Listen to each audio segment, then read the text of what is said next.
This is what it is, okay? I said, empty your mind. Be formless, shapeless, like water. Now you put water into a cup, it becomes the cup. You put water into a bottle, it becomes the bottle. You put it in a teapot, it becomes the teapot. Now water can flow or it can crash. Be water, my friend. This is a water droplet that you're going to see. And in this water droplet, a frequency is being pumped into this water droplet. As the frequency is mirrored in the droplet, you'll actually see the geometric patterns in that droplet. Now what's happening, and the reason that this is so significant, is because we're going to do a frequency sweep. We're going to go from low frequencies to higher frequencies. And what you'll find is this. You'll see that in the lower frequencies, the patterns are less complex. And in the higher frequency, the patterns are more complex. So we're going through a sweep from lower to higher frequency. I'm sharing this with you now because Earth is essentially going through a frequency sweep. Our fundamental pulse, our base pulse that has hovered around 7.8 cycles per second, now is changing. And again, there's a lot of controversy about what the change is, and we're witnessing the change. As we go through our planetary shift of this pulse, patterns of energy must change to respond to that, just as patterns of energy in this water are changing to respond to this pulse. And we'll begin with simply the concentric patterns in the water.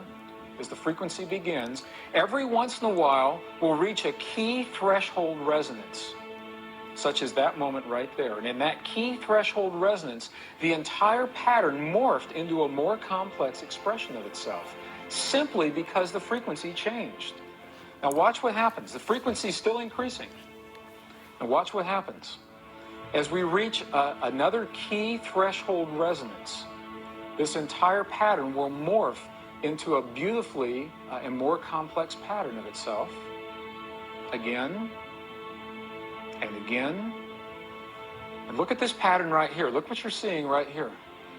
Look at the beautiful geometry. Here is a perfect cube. There's a perfect tetrahedron, a star tetrahedron. In 2 dimensions, we've got the octahedron. Very powerful images of sacred geometry held in place simply because we've achieved the vibratory pattern that allows that in this water droplet.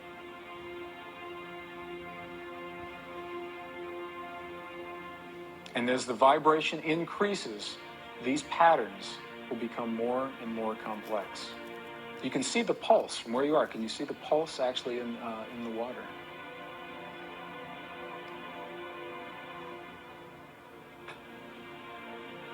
As we go into the last set of the frequencies, what you'll see is that the entire, and you'll watch along the outer perimeter, the entire pattern reaches its greatest level of complexity, and then it goes back. As the frequencies drop, it goes back to what it was, the concentric circles, as it was originally. It almost looks alive. You know, you've been offered many times the concept that thought is vibration. Have you ever considered that emotion is vibration? Feeling is vibration. We are always feeling something. We are always emoting something. We may not always be aware of what that is.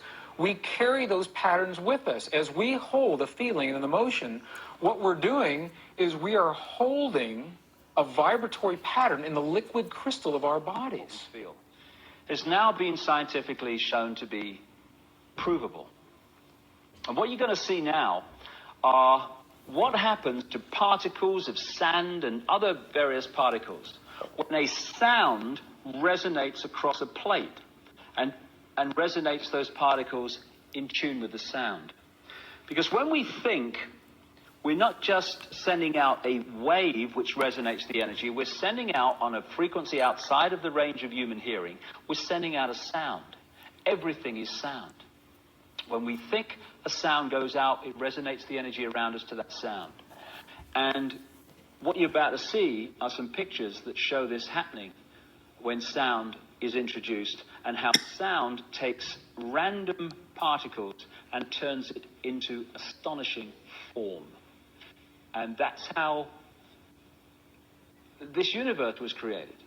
In the beginning was the Word, and the Word was sound. So what you're looking at here is merely particles formed into patterns by sound. They were all over the place to start with, just in random positions on the plate. As soon as the sound appears, they form into these patterns, because everything is sound, and it is sound that turns matter and energy into form. Patterns on wings of birds and insects are all the manifestation of the sound vibrations. Every organ in our body resonates to a certain frequency. And when our thoughts and emotions and stress and the vibrations that causes de-harmonize the vibrational state of our various parts of our body, we become ill. We think ourselves into illness because we're affecting the vibrational state of the body.